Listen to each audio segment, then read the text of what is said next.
Welcome to the sinister side, where dark stories and hidden truths come to light. Before we begin, tell us in the comments which country you're watching from and what time of day it is for you.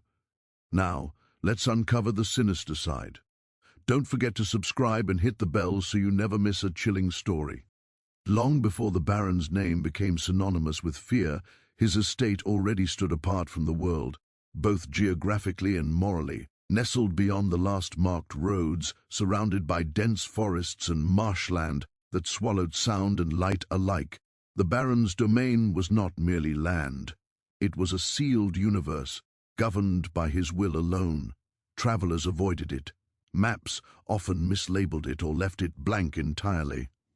Those who lived nearby spoke of the estate only in whispers, as if the land itself listened. And for those forced to live and work within its boundaries, the Baron's property was not a home, nor even a prison in the traditional sense. It was something far worse, a place where power was absolute and humanity was conditional. The Baron came from old money, generations of inherited wealth built on land grants, political favors, and human suffering. His ancestors had learned early that distance was power. The farther they placed themselves from oversight, the freer they were to rule as they pleased. By the time this Baron inherited the estate, it had already become a self-contained kingdom operating under customs no court or church dared question.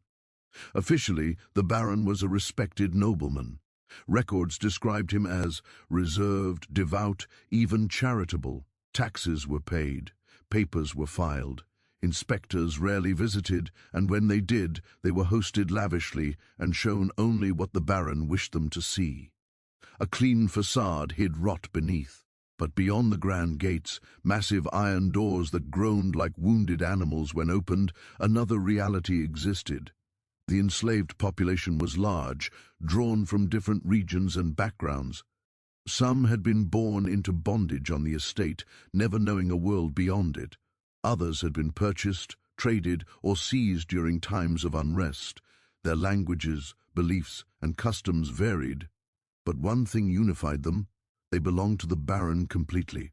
Not just their labor, their time, their bodies, their silence. The estate was structured with deliberate precision.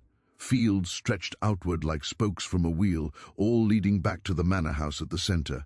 From any point on the land, the Baron's residence was visible, its tall windows watching, its towers looming. It was a constant reminder that no matter where one stood, authority was always present. The manor itself was an architectural contradiction, beautiful from a distance, monstrous up close. Stone walls thick enough to mute screams, corridors designed not for comfort, but for confusion, doors that led nowhere, rooms without windows, servants, enslaved servants, who knew better than to speak unless spoken to, and at the heart of it all was the Baron. He was not known for loud cruelty. He did not rage or strike impulsively. That was not his style. His power came from something colder, control rooted in ritual, repetition, and fear that seeped into the mind rather than the flesh. The Baron believed deeply in hierarchy, not as a social structure, but as a sacred law. In his view, some people were born to command, and others were born to obey. Questioning this order was not merely rebellion, it was heresy. And heresy, in the Baron's world, demanded correction. Unlike other estate owners who relied on overseers to enforce discipline, the Baron insisted on personal involvement. He wanted to be seen, to be felt, to be anticipated. His presence was meant to linger even when he was not physically there. That is why the door mattered. The Baron's study door, large, dark, and always closed, became the most feared object on the estate. It was located at the end of a long hallway lined with portraits of ancestors, each staring outward with painted eyes that seemed to follow anyone who passed. The hallway was silent by design. No rugs, no echoes. Every footstep was deliberate, isolated, exposed. To be summoned to that door was to feel the weight of judgment before a word had been spoken. But what made the Baron truly different, what transformed him from a cruel master into a symbol of something far more disturbing, was his obsession with obedience expressed through ceremony. He did not want submission given casually, he wanted it performed. Over time, the Baron became convinced that fear alone was insufficient.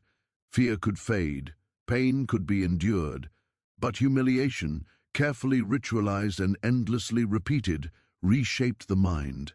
It taught the enslaved not only to obey, but to internalize obedience as identity. And so, slowly, deliberately, the ritual was born. At first, it was small, a requirement to knock in a specific way, to lower the eyes, to wait in silence. Mistakes were corrected sharply but quietly. The enslaved were told these rules were for order and respect. But as weeks turned to months and months into years, the ritual evolved. Each new rule stripped away something human: dignity, spontaneity, choice. The Baron observed closely, adjusting details like a craftsman refining a blade. He paid attention to posture, breathing, hesitation. He noticed how fear manifested differently in each person, and he tailored the ritual to exploit that. Soon, no one approached the Baron's door without rehearsing every movement in their mind. Children were taught the ritual before they could fully understand its meaning.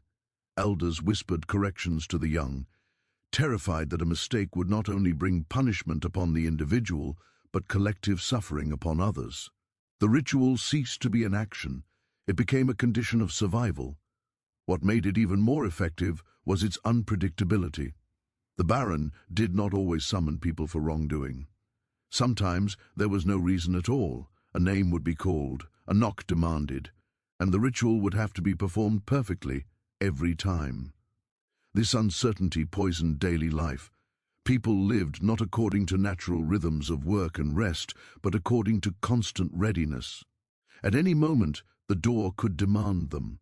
The Baron unders. To something deeply unsettling, when people live in anticipation of judgment, they begin to police themselves. They enforce rules even when authority is absent. They pass fear down like inheritance, and that was exactly what he wanted. By the time the ritual reached its final form, it no longer required constant enforcement. The enslaved enforced it themselves, correcting posture, silencing whispers, warning newcomers. The Baron had succeeded in embedding himself into their minds. To outsiders, the estate appeared orderly, productive, quiet. But inside, every silence screamed. Every step toward the Baron's door felt like walking toward erasure, and this was only the beginning. The ritual did not arrive suddenly. It was not announced with a decree or carved into stone. Like many systems of cruelty that endure, it began quietly, almost politely, disguised as discipline, framed as order, justified as necessity. At first, the Baron spoke of standards. He told overseers that chaos bred defiance, and defiance bred rebellion. He claimed that structure protected everyone, that rules, if followed precisely, prevented misunderstanding and punishment alike. On the surface, the logic seemed harmless, even reasonable. After all, rules existed everywhere. But the Baron's genius lay in understanding how easily structure could be twisted into submission. The earliest version of the rule concerned approach. Any enslaved person summoned to the manor was required to stop exactly 3 steps from the study door. Not 2, not 4, 3. They were to wait in silence until acknowledged. No shifting weight, no clearing the throat, no movement of the hands. If the door remained closed, they were to wait, sometimes for minutes, sometimes for hours. At first, mistakes were common. People misjudged the distance. Knees shook, feet adjusted instinctively, and when that happened, the punishment was swift but measured. A sharp reprimand, extra labor, public correction. The Baron did not want rage, he wanted memory. Every punishment was designed not to destroy the body, but to imprint the lesson deeply enough that it would surface again the next time someone stood before that door. Soon, people began rehearsing, counting steps in their heads, watching others from a distance, whispering instructions late at night, voices trembling with urgency. 3 steps, don't look up, don't speak. This was exactly what the Baron wanted. Within weeks, the rule became known as statewide. Not because it was written anywhere, but because fear carried it faster than ink ever could. Fear made it accurate. Fear made it precise. Then came the second layer, knocking. The Baron introduced a specific pattern, slow, deliberate, evenly spaced, not too loud, not too soft. A pause between each knock that had to be felt, not counted. He refused to explain the timing. He simply corrected those who failed. Some knocked too quickly, betraying nervousness. Others hesitated too. Were wrong. Only perfection was acceptable. The Baron observed each attempt carefully. He watched hands shake. He listened to breath between knocks. He claimed he could tell a person's loyalty by the sound their knuckles made against wood, and perhaps, in a twisted way, he believed it. What made the rule unbearable was not its difficulty, but its subjectivity. No one could ever be entirely certain they had done it correctly. Success depended not on obedience alone, but on guessing the Baron's mood. This uncertainty created something worse than fear, anticipation. People began to dread the summons days before it came. Sleep became restless, muscles tightened unconsciously. Even those not summoned felt the tension ripple outward, like a sickness moving through the estate. The Baron noticed the change immediately. Productivity increased, conversations grew quieter, eye contact disappeared. The enslaved were no longer just obeying commands, they were preparing for judgment. That was when the Baron formalized the ritual. He announced, through overseers, never directly, that the rules were now permanent. That deviation would be treated as defiance, and that defiance, in his world, was not merely disobedience, it was ingratitude. He framed the ritual as a privilege, an honor, a chance to demonstrate worthiness. Those who performed it correctly were spared punishment. Those who failed had only themselves to blame. This inversion of responsibility was crucial. Cruelty was no longer the Baron's choice. It was the enslaved person's failure, and once responsibility was shifted, resistance became psychologically dangerous. To object was to admit fault. To question was to confess guilt. The ritual grew more complex. Posture was added next, shoulders back, but not rigid, head lowered, but not bowed too deeply, eyes fixed on the floor at a precise distance from the feet, hands at the sides, fingers relaxed but still. Any deviation, any sign of individuality was noted. The Baron believed that bodies revealed truth before mouths ever did. He watched for clenched fists, tight jaws, raised chins. Each was interpreted as a flaw in character. He kept mental records. Those records mattered. People soon learned that performing the ritual correctly once was not enough. Consistency was required. A single error could erase months of flawless obedience. Reputation, once damaged, was nearly impossible to repair. This created internal hierarchies among the enslaved. Those who mastered the ritual became examples. Overseers pointed them out. Be like them, they said. They know their place. But mastery came at a cost. Those who performed the ritual best were often the most broken. They moved like shadows, spoke only when necessary. Their faces were unreadable, not because they felt nothing, but because feeling had become dangerous. Children learned fastest. The Baron encouraged this. He ordered that young ones be brought to the manor to observe, not to participate, but to watch, to see what happened when rules were followed, and when they weren't. He believed early conditioning was essential. That fear learned young became instinct later. By adolescence, the ritual was second nature. The body responded before the mind could protest. Knees bent, eyes lowered, hands stilled, obedience flowed automatically. The Baron had succeeded in rewriting reflexes. But perhaps the most disturbing aspect of the ritual was how it isolated people from one another. No two individuals were ever summoned together. The ritual was always solitary. Standing alone before the door, separated from community, stripped of witnesses, each person faced the Baron as an individual.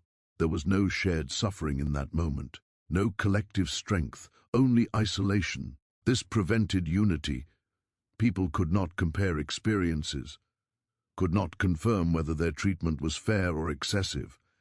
Each believed their fear was personal, their failure unique.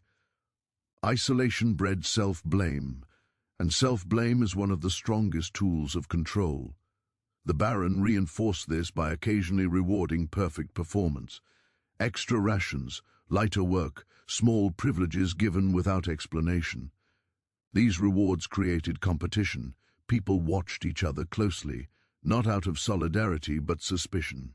Any mistake by one could mean harsher rules for all. Any reward given to another sparked quiet resentment.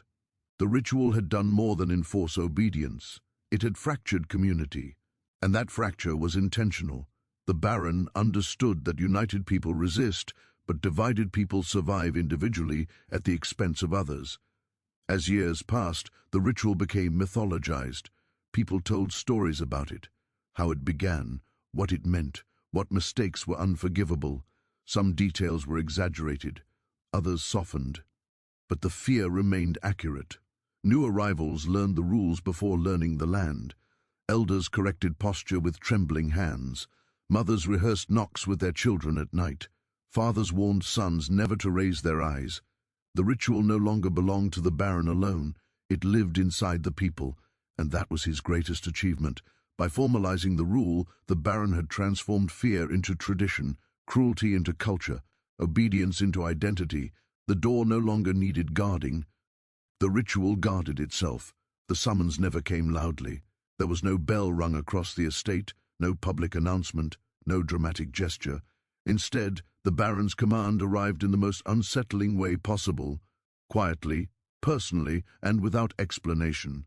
A name would be spoken, sometimes by an overseer, sometimes by a servant who had learned never to ask questions, sometimes simply written on a slip of paper and handed over without a word. The message was always the same: you are expected at the manor. No reason was ever given. That absence of explanation was deliberate. The Baron understood that uncertainty was far more effective than accusation. If a person can what they were accused of, they could prepare a defense, or at least prepare emotionally. But when they knew nothing, the mind filled the silence with fear. As soon as the name was spoken, the estate shifted, work slowed, conversation stopped mid-sentence. Others avoided looking at the summoned person, not out of cruelty, but superstition. It was believed that drawing attention might invite the same fate. Fear was contagious, and everyone knew it. For the summoned individual, the world narrowed instantly. Breathing became shallow. Hands felt heavy. Sounds dulled, as if distance had suddenly stretched between them and everything familiar. Some described it later, if they dared to speak of it at all, as the sensation of falling while standing still. The walk to the manor was never rushed. Hurrying was forbidden. Running was unthinkable. The Baron interpreted haste as panic, and panic in his mind was guilt. So the person walked. Every step was measured, every movement rehearsed. Fields that had been crossed countless times now felt unfamiliar, hostile. The path seemed longer than before, even though it had not changed. People counted their steps unconsciously, as if preparing for the door already. 3 steps. Pause. 3 steps. Breathe. The manor grew larger with each approach. Its walls appeared higher, its windows darker. Even in daylight, the building absorbed light rather than reflected it. Shadows clung to its corners like stains. At the gates, the world outside ended. The iron doors opened slowly, not as a welcome, but as a warning. Once inside, the summoned person entered a different reality, one governed entirely by silence. No greetings were exchanged, no instructions given. A guard or servant simply gestured forward. Inside the manor, sound behaved strangely. Footsteps echoed too loudly, then not at all. Voices seemed swallowed mid-air. The architecture disoriented intentionally. Corridors curved subtly, ceilings lowered without warning, doors appeared identical. People got lost easily, and getting lost was dangerous. But the path to the Baron's study was unmistakable. Everyone knew it. Everyone feared it. The hallway leading to the door was long and narrow, lined with portraits of former barons, ancestors whose wealth and authority had been preserved through generations of cruelty. Their painted eyes followed every movement, or at least felt as though they did. Some enslaved swore the portraits changed, that the expressions shifted depending on who walked beneath them. The hallway was designed to strip away comfort. No decorations softened it. No benches offered rest. The stone floor was cold, even in summer. and polished just enough to reflect distorted images of those walking across it. Faces stretched, bodies bent, identities blurred. The closer one came to the door, the heavier the air felt. Breathing required effort. And then, at last, the door. Large, dark, imposing. Made of thick wood, reinforced with iron bands. There were no marquee. NGS on it, no handles on the outside, no visible lock. It did not need them.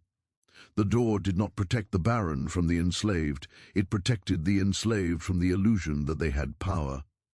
The summoned person stopped exactly 3 steps away, or tried to. This moment, this pause, was often the hardest part. The body wanted to react, to adjust balance, to shift weight, to swallow, to wipe sweat from the palms.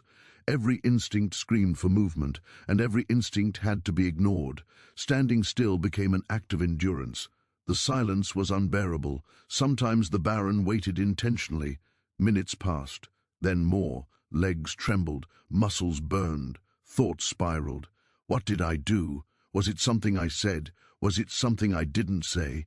The mind searched desperately for answers, replaying recent days in obsessive loops. Every glance, every word, every breath suddenly felt suspicious. Some convinced themselves they were guilty of something terrible. Others convinced themselves they were innocent, which paradoxically frightened them even more. Innocence offered no protection here. Then came the knock. The ritual required the summoned person to knock only when commanded, but the command never came verbally. It was understood that the knock must occur once the silence reached its breaking point. Too soon, and it showed impatience. Too late, and it showed hesitation. The timing was subjective, cruelly so. Hands lifted slowly, knuckles hovered inches from the door. The wood felt impossibly solid, like striking stone. The first knock echoed down the hallway, louder than expected. Pause, the second knock. Pause, the third. Each sound seemed to linger, as though the manor itself were listening. Then the wait. Sometimes the door opened immediately, sometimes it did not. When it didn't, the waiting returned, thicker now, heavier. Doubt crept in.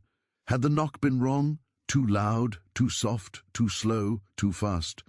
The summoned person stood frozen, unable to correct a mistake they could not identify. When the door finally opened, it did so silently. Inside was darkness, not complete, but controlled. Heavy curtains blocked the windows. Candles flickered low, casting uneven light. The Baron's desk sat at the far end, elevated slightly, ensuring anyone who entered had to look upward, if they dared. The summoned person did not step forward unless instructed. Most instructions were non-verbal. A raised finger, a pause, a slow tilt of the head. The Baron rarely spoke at first. He observed. He watched posture, breathing, eye movement. He noticed who trembled and who forced stillness. He noticed who fought fear and who surrendered to it. This observation was part of the ritual. The walk to the door had already begun breaking the person down. By the time they stood before him, many were exhausted, not physically but mentally, drained by anticipation, hollowed out by fear. The Baron believed that people revealed their true selves not under punishment, but under waiting. Waiting stripped away performance, and that was what he studied. For some, the ordeal ended quickly. A brief instruction, a dismissal, no explanation. These people left confused, shaken, and permanently altered by the experience. For others, the ordeal continued, but even those who were dismissed carried the walk with them long after it ended. The memory of that hallway, that door, that silence, the walk became legend. People compared it to walking toward judgment itself, toward erasure, toward a moment where identity dissolved and only obedience remained.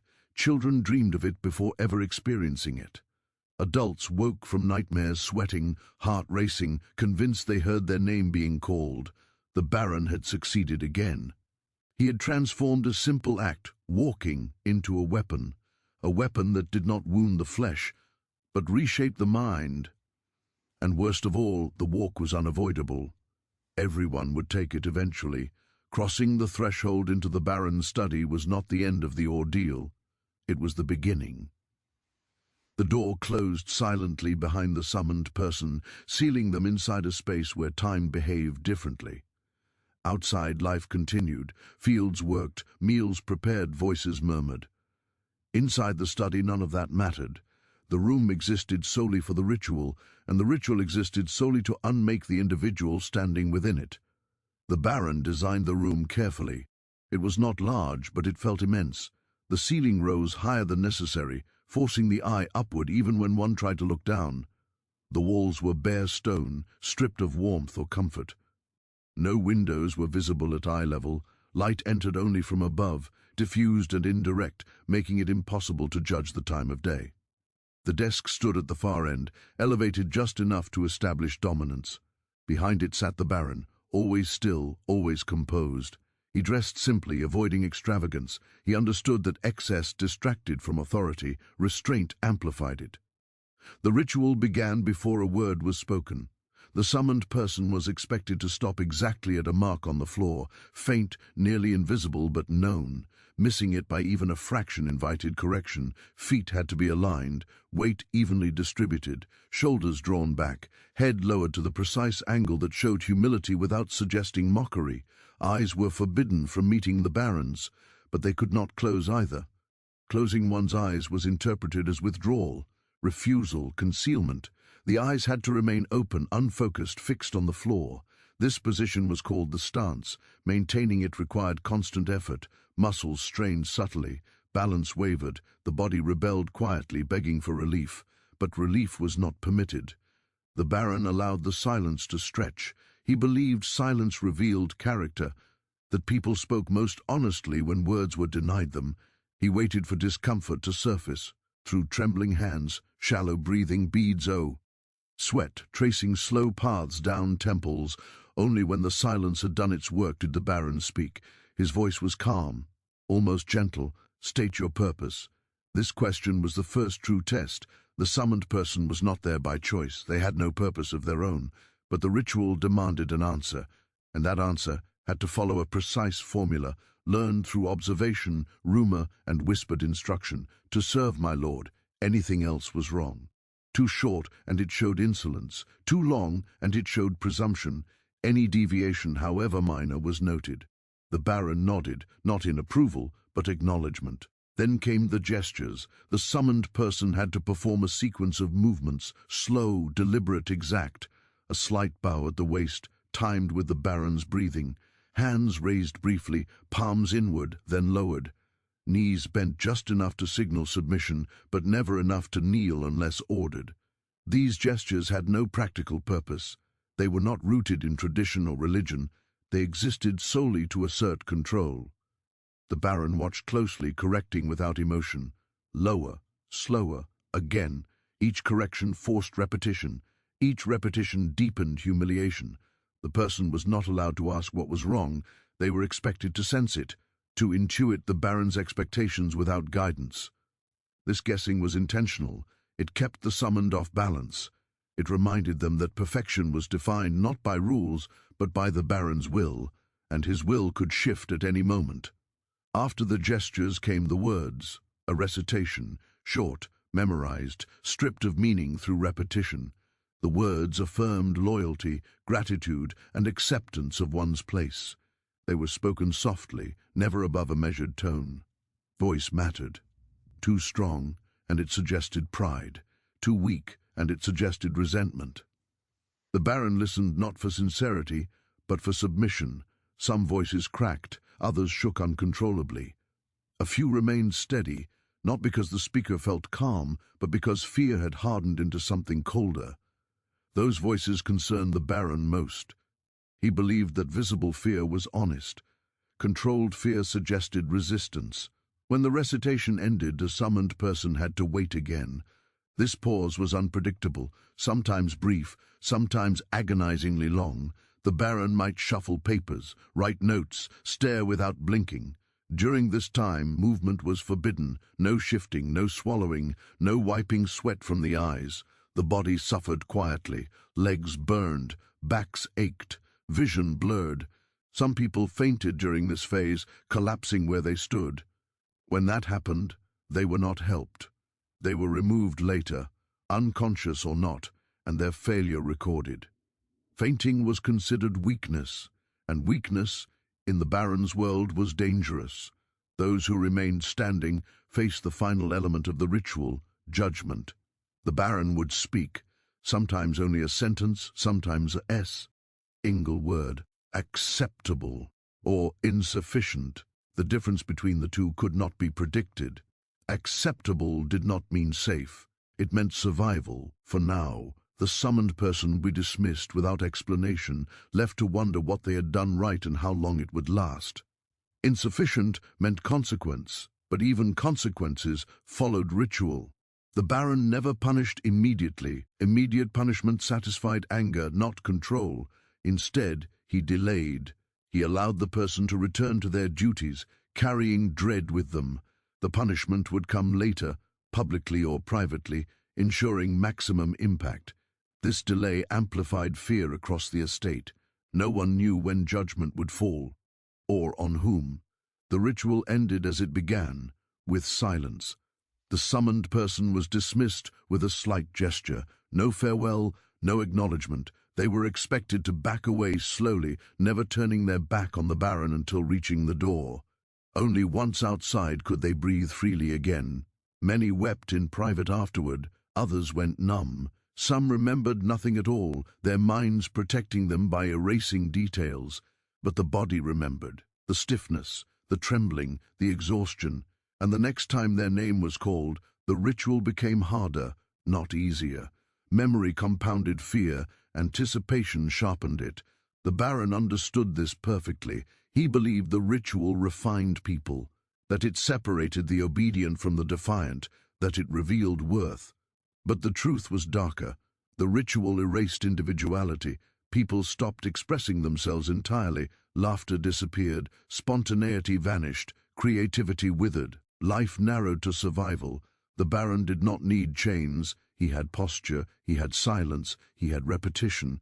And repetition was the most powerful tool of all, because over time the ritual no longer felt imposed, it felt inevitable. People began performing it in their minds constantly, rehearsing gestures, reciting words, correcting imaginary mistakes. Even far from the manor, the Baron's presence lingered. He had entered their thoughts. The ritual had succeeded. Failure on the Baron's estate was never immediate. That was the first lesson everyone learned. Punishment did not arrive in the moment of error, nor did it follow swiftly after judgment. Instead, it lingered in the air like a slow-moving storm, visible on the horizon, impossible to outrun, and devastating when it finally arrived. The Baron understood that delayed punishment was more powerful than instant pain. Pain could be endured, pain could be forgotten, but anticipation, uncertain, stretched, unresolved, reshaped the mind. When the Baron declared a performance insufficient, nothing happened at first. The summoned person was dismissed, allowed to return to their work, their family, their daily routines. To an outsider it might have appeared merciful, but everyone on the estate knew the truth. The judgment had been passed. Now came the waiting, the punished. Individual carried the knowledge alone. They were forbidden from speaking about the ritual, forbidden from explaining the Baron's words. Silence was mandatory. Even facial expressions were scrutinized. Any sign of distress invited suspicion and further scrutiny. This isolation intensified the suffering. At night, sleep refused to come. Each sound felt like a summons. Each footstep outside the quarters triggered panic. People replayed the ritual endlessly in their minds, searching for the mistake that had sealed their fate. Was it my posture, my voice? Did I hesitate too long? The mind clawed at itself for answers that would never arrive. The Baron sometimes waited days before acting, sometimes weeks. The longer the delay, the more the entire estate felt the tension. Whispers spread. People noticed who had been summoned and returned quietly. They noticed who flinched at sudden noises, who avoided eye contact, who worked with mechanical precision, desperate to appear flawless. Fear spread outward, infecting everyone. And then, without warning, the punishment came. Punishments were never improvised. They followed their own rituals, structured, symbolic, and designed to teach lessons beyond the individual. Rarely were they violent in the way people expected. The Baron believed excessive brutality dulled its own effect. Instead, he favored punishments that humiliated, isolated, and marked people socially. One common punishment was reassignment. The punished individual would be removed from familiar work and placed somewhere visible but degrading, cleaning spaces no one acknowledged, performing repetitive tasks under constant observation, or being assigned duties beneath their previous status. This demotion was deliberate. It signaled to others that the ritual governed not just survival, but position. One misstep could erase years of perceived reliability. Reputation once lost was nearly impossible to recover. Another punishment was enforced stillness. The punished person would be ordered to stand in a specific location for hours at a time, sometimes indoors, sometimes outdoors, without speaking or moving. Others were required to pass by without acknowledgement. This punishment was particularly cruel: to be seen but not recognized, to exist without interaction, to become an object in the landscape rather than a person. Children learned from this silently. They asked no questions. They absorbed the lesson instinctively.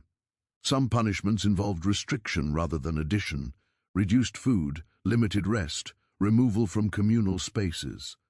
These deprivations were subtle enough to appear accidental, but consistent enough to weaken both body and spirit over time. The Baron avoided anything that might provoke open sympathy. He wanted people afraid, not angry. Public punishments were reserved for specific moments. When the Baron felt the estate growing too comfortable, too relaxed, he chose an example. Someone whose failure could be framed as instructive rather than tragic. Someone whose absence would not disrupt productivity. The punishment was announced only moments before it occurred. People were gathered, not forcibly but through implication. Attendance was understood. Absence would be noticed. The punished individual was brought forward, often confused, sometimes numb. They were not allowed to speak. Explanation was forbidden. The Baron believed explanation diluted authority. Instead, the overseer would announce the charge in simple terms: failure to perform the ritual correctly, nothing more. No defense, no context, no appeal. The punishment itself varied, but its purpose was consistent: to demonstrate the cost of imperfection. Sometimes it was physical labor beyond endurance, sometimes isolation, sometimes public correction, forcing the individual to perform the ritual again and again until exhaustion broke their composure. What mattered was not suffering. What mattered was observation. The Baron watched the crowd closely during these moments. He noted who looked away, who clenched their fists, who stood too still. Those observations shaped future summons. The punished individual was rarely the true target. The audience was. Afterward, silence followed. No one spoke of what they had seen, not because they were ordered not to, but because words felt dangerous, as if naming the event might summon it again. People internalized the lessons differently. Some became obsessively precise. They corrected others harshly, hoping proximity to obedience would protect them. Others withdrew entirely, doing only what was necessary to avoid attention. Friendships fractured. Trust eroded. The Baron had anticipated this. He believed fear functioned best when it divided, when people focused inward on survival rather than outward on solidarity. Punishment was a wedge, driven carefully between individuals, splitting community into isolated units. Perhaps the most devastating punishment of all was uncertainty. Some failures were never punished. People waited. Days passed, weeks, months. Nothing happened. This was not mercy, it was conditioning. Those spared punishment lived in constant vigilance, unsure whether they had been forgiven or simply forgotten. They worked harder than anyone else, watched themselves constantly, corrected imagined mistakes. The Baron knew that fear without release exhausted people faster than pain. Over time, punishment no longer needed to occur frequently. The memory of it was enough. Stories circulated, some true, some exaggerated, some invented entirely, but all reinforcing the same belief: the ritual was absolute. Failure was ruin, and ruin could arrive at any time.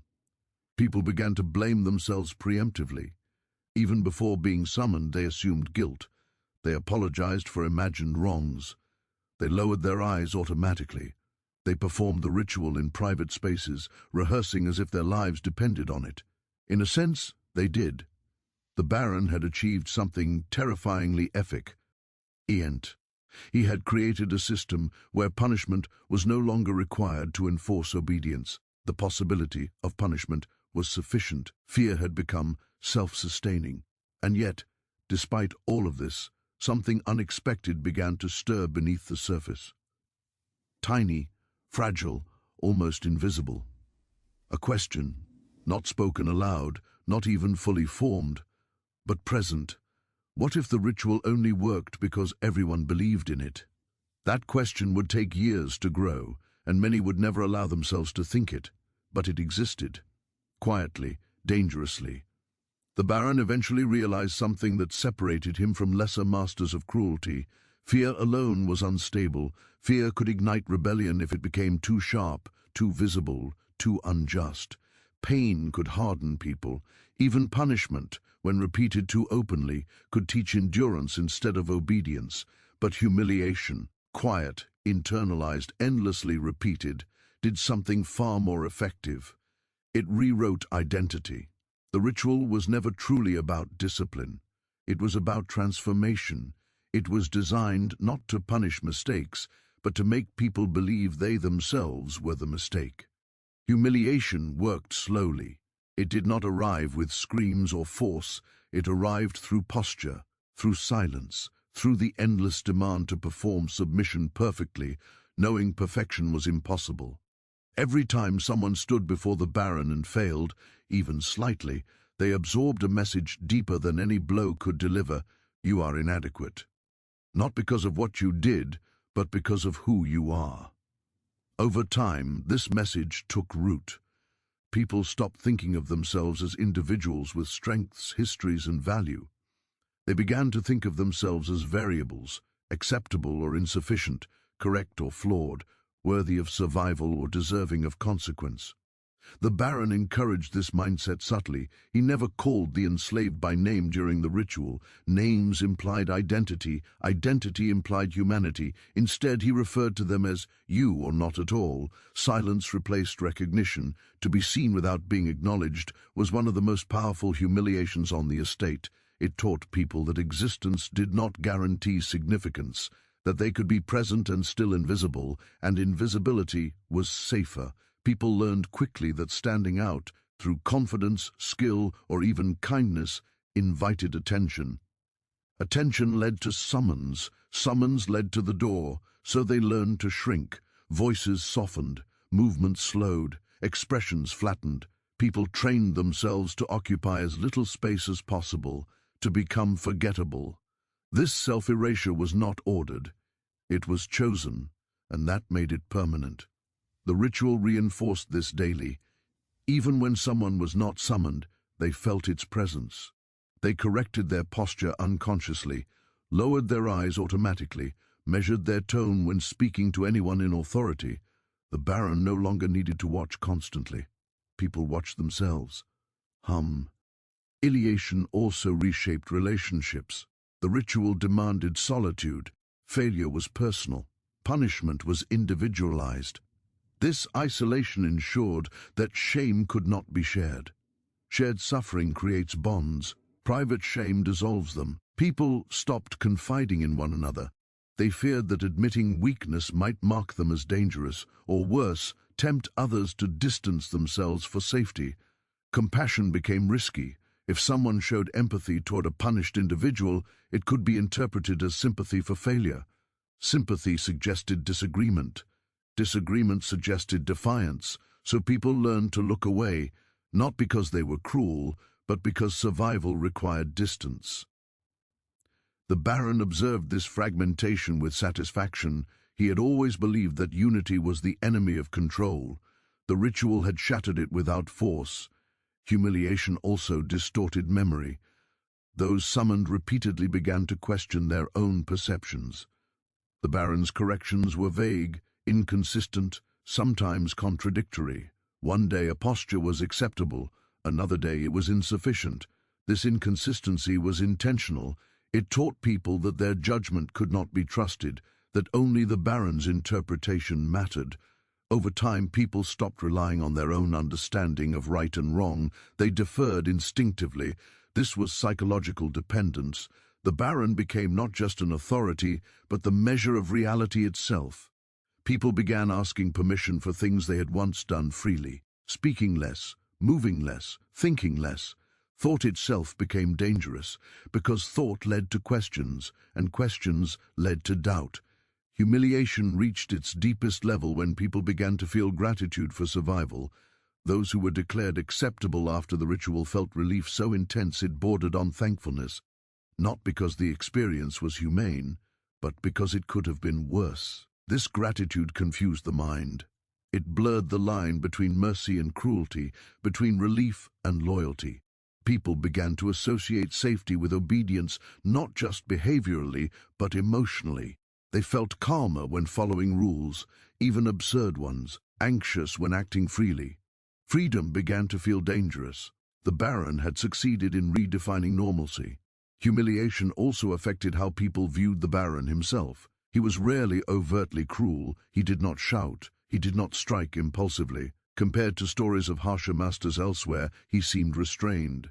This comparison worked in his favor. People told themselves he was fair, that the ritual had rules, that if they just learned them perfectly they could live peacefully. This illusion was crucial. It made people complicit in their own control. They blamed themselves for failure rather than questioning the system that guaranteed it. The Baron never corrected this belief.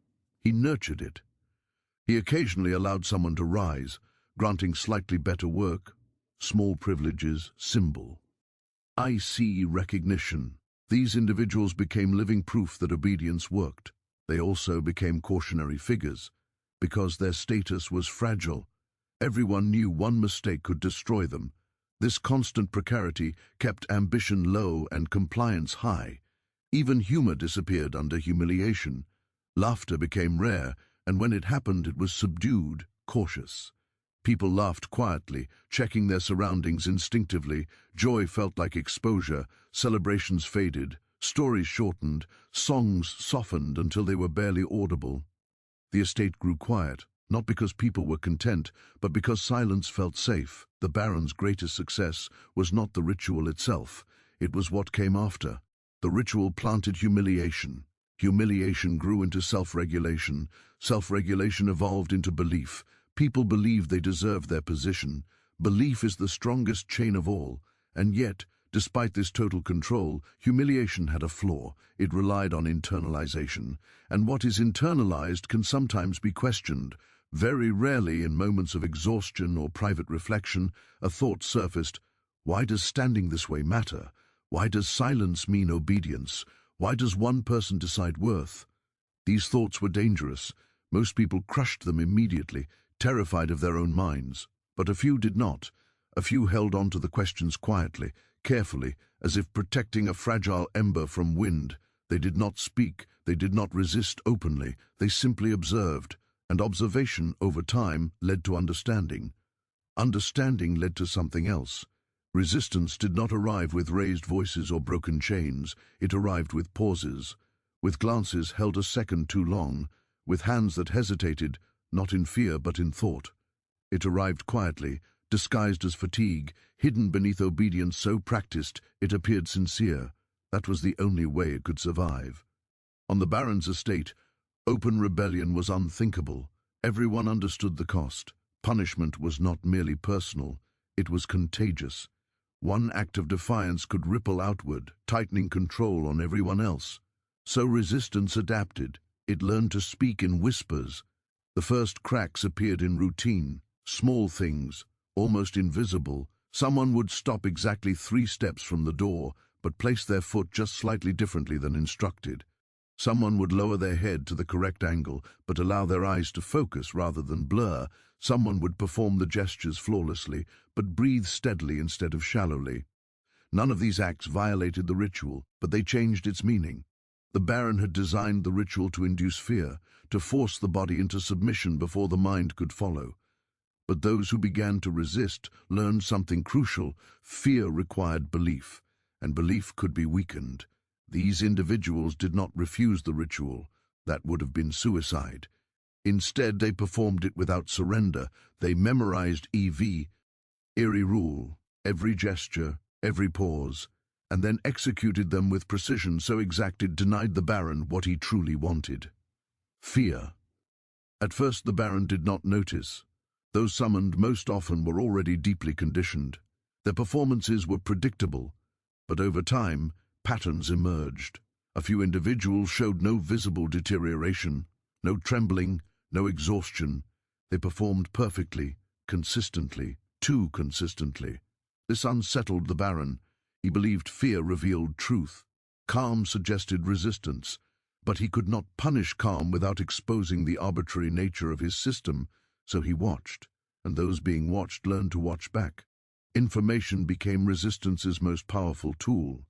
People began sharing knowledge quietly, not openly, not directly, but through observation and suggestion.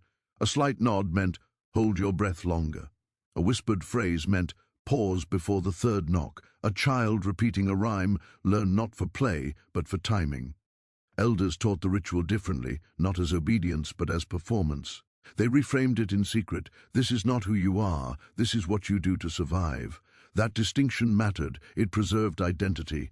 Resistance also emerged through care. Care was dangerous, but it endured. People checked on one another without words, shared food discreetly, took over tasks for someone still recovering from a summons. They did not console openly, but they stayed close. Presence itself became defiance. The Baron's system relied on isolation, on making people believe they were alone in their fear. But small acts of solidarity disrupted that illusion. Even silence could be shared. The greatest act of resistance, however, was memory. The Baron wanted the ritual to erase the past, to make people forget who they had been before obedience. But stories survived, in fragments, in gestures, in lullabies, sung so softly they barely reached the ear. Stories of life before the estate, of traditions, of names. Names mattered. Using someone's name, quietly, privately, was an act of reclamation. It reminded people they existed beyond their assigned roles. Children learned two identities, one for the Baron, one for themselves. This duality was dangerous, but powerful. The Baron sensed something shifting, though he could not name it. Productivity remained high, the ritual was performed flawlessly, punishments decreased. On paper, control had never been stronger. But control was hollowing out. The ritual had become routine, not terror, and routine, stripped of fear, lost its potency. The Baron responded by tightening rules, adding complexity, introducing new corrections, but complexity backfired. The more intricate the ritual became, the more it exposed itself as artificial, arbitrary, constructed. People began to see it not as law, but as theatre, and theatre could be endured, mocked, internally, silently. A few began to test limits carefully. They altered timing by fractions of seconds, adjusted posture, minutely, watched for reaction. Sometimes nothing happened. The absence of punishment was electrifying. It confirmed what many had begun to suspect. The Baron's power was not absolute. It depended on compliance, and compliance depended on belief. One incident changed everything. A young worker, summoned unexpectedly, performed the ritual flawlessly. Too flawlessly, calm, steady, controlled. The Baron watched closely, unsettled. When the ritual ended, the Baron said nothing. No judgment, no dismissal, just silence. Minutes passed. The young worker did not move, neither did the Baron. For the first time in years, the ritual stalled. Finally, the Baron spoke. "Leave," that was all. No punishment followed, no reward. The young worker returned unchanged, but the story spread, quietly, carefully, not exaggerated, not dramatized, just shared. The ritual didn't work, people whispered. They weren't afraid. This moment did not ignite rebellion, but it did something more important. It proved possibility. The Baron sensed the shift too late. His punishments grew harsher but less effective. Fear no longer spread as it once had. People endured it with a kind of detached awareness. Humiliation stopped reshaping identity. It began to slide off. The Baron had built a system that depended on internal collapse. But once people learned to protect their inner selves, to separate performance from belief, the system began to fail. Resistance remained quiet, but it was everywhere. in steady breathing, in shared glances, in remembered names, and once people realized they were not alone in their thoughts, the Baron's greatest weapon, isolation, was gone. Power built on fear always believes it is eternal. That was the Baron's final mistake. For years, decades perhaps, the ritual had functioned as flawlessly as any system of control ever could. It required no chains, no constant violence, no visible force. It lived inside the people.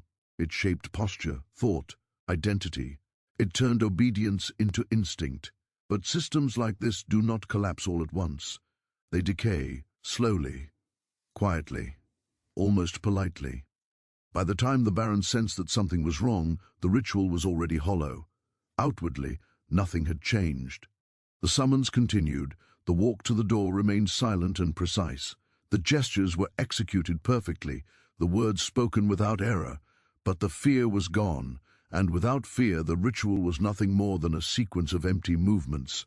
The Baron noticed it first in the eyes. They were still lowered, still obedient in appearance, but no longer vacant, no longer unfocused. They held something he had not seen in years: distance. The Baron responded the only way he knew how, by tightening control. He added new layers to the ritual, new pauses, new gestures, new expectations that contradicted the old ones. He punished more frequently, though still selectively. He isolated individuals more aggressively, hoping to reignite the dread that once rippled through the estate. But fear does not return on command. The punishments landed differently now. People endured them with a strange calm, not defiance, not bravery, but clarity. They no longer searched themselves endlessly for fault. They no longer believed punishment revealed truth. They saw it for what it was: performance. The Baron, who had once controlled perception itself, was now being perceived, and that terrified him. His study became quieter, not with the heavy silence of authority, but with the thin silence of uncertainty. He lingered longer during rituals, watching for reactions that no longer came. He corrected minor details obsessively, grasping for the old power that once flowed effortlessly. But obsession is not authority, it is exposure. Others on the estate noticed his change. The Baron walked the grounds more often, inspecting work personally. He questioned overseers sharply. He demanded reports. He watched conversations from a distance. The watchers were now being watched. This reversal mattered. Fear works best when it feels invisible, omnipresent, unquestionable. Once fear reveals its source as fragile, it loses its grip. Then came the moment that ended everything. It was not dramatic.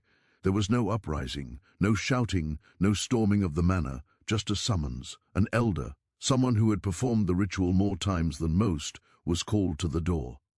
The estate held its breath, not in terror but anticipation. The elder walked the path calmly, stopped 3 steps from the door, knocked perfectly, entered. Inside, the ritual unfolded exactly as prescribed, every gesture precise, every word spoken correctly. The performance was flawless. When it ended, the Baron spoke. Again, this was unusual, rare, a test. The elder repeated the ritual, still flawless. The Baron's voice tightened. Again, a third time. The room stretched with tension, not fear but confrontation. When the ritual ended for the 3rd time, the Baron waited for something. Hesitation, trembling, collapse. None came. The elder stood quietly, present, whole. For the first time in years, the Baron felt exposed. He had no correction left to give, no flaw to exploit. The ritual, his greatest weapon, had failed him. "Leave," he said finally. The elder turned and walked out without backing away. It was a small act, but it shattered everything. Word spread, not as rumor but certainty. The ritual could be broken, not through rebellion, but through refusal to internalize it. From that day forward, obedience continued, but belief did not. People performed the ritual because it was required, not because it defined them. The Baron punished, but the punishments no longer reshaped identity. Control slipped, overseers hesitated, guards questioned quietly. Productivity faltered, not from resistance, but from indifference. The Baron's authority had depended on psychological dominance. Without it, he was just a man in a room. Time finished what fear no longer could. Records grow unclear. As they often do when power collapses quietly. Some say the Baron fell ill, others say he withdrew entirely, refusing to summon anyone to the door.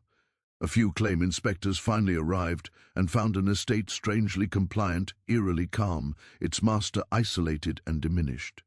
What is certain is this: the ritual ended. The door was closed for the last time, not with a bang, but with irrelevance. Afterward, people struggled with freedom. This is the part history rarely emphasizes. Freedom does not arrive cleanly after control. It arrives tangled, confusing, heavy with memory. People still lowered their eyes instinctively, still measured their steps, still felt fear in silence. The ritual lived on in their bodies. Healing took time. Some never fully shed it, but something had changed permanently. People spoke their names aloud again. Children were taught stories without whispering. Laughter returned, hesitant at first, then fuller. The Baron's study was abandoned. The door remained, but it lost its meaning. Eventually it was just wood and iron again, no longer an altar, no longer a threat. The legacy of the ritual, however, did not disappear. It survived as warning, because the Baron's system was not unique. It was simply refined. Throughout history, and even today, power has often relied not on chains, but on humiliation, on rituals that force people to perform submission until they believe it reflects truth. The lesson of the Baron's door is not just about one estate. It is about how control works, how fear becomes habit, how obedience becomes identity, and how the most dangerous prisons are the ones people carry inside themselves.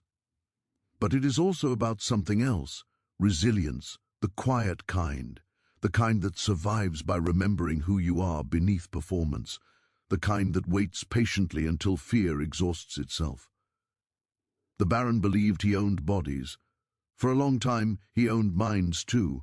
But minds, once awakened, do not stay owned, and rituals built on fear always end the same way, not with rebellion, but with disbelief. And once belief is gone, power collapses, silently, completely, and forever.